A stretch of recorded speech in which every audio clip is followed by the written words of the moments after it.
the shift change that happened in Vegas, and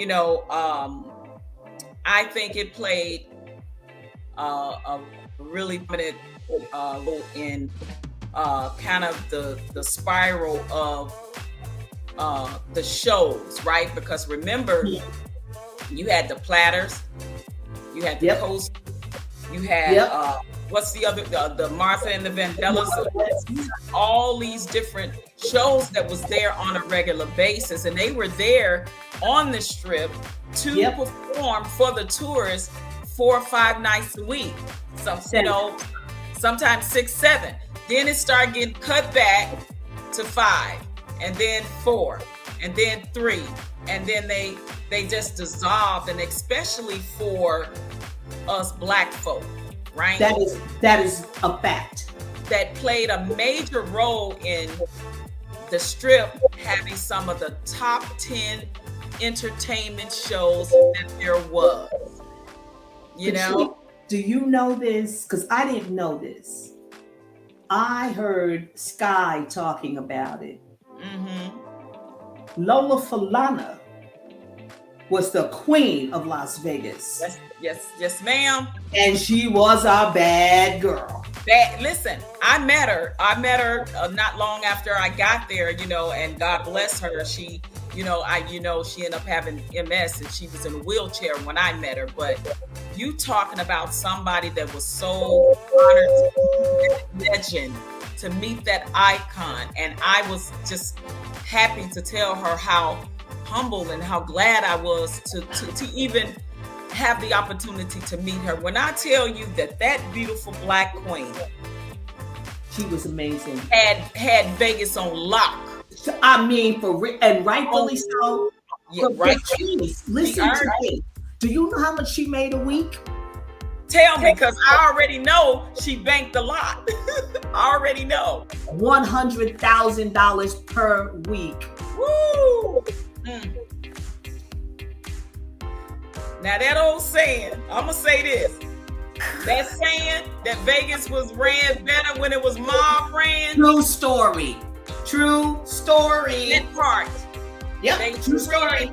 They treated the artists like kings and queens. They laid it out, and they paid them very well. Because you can go to Vegas to be a household name. Now, and I talked about it in my last show when I was at the Smith Center, because I had some showgirls, and it was Black History Month. And I wanted to remind people of Lola Folana. Yes.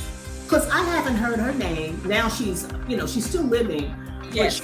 She's very much into her religion and all that. Listen, whatever people want to do is fine with me. But I cannot disregard what she did.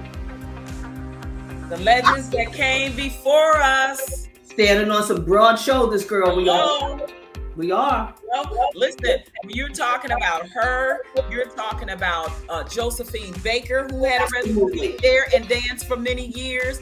People don't know the history and the legends. They don't know this history. Ella Fitzgerald, all of them, Miss Color, yes. Billie Holiday, all of them played Vegas. Yep. I talk about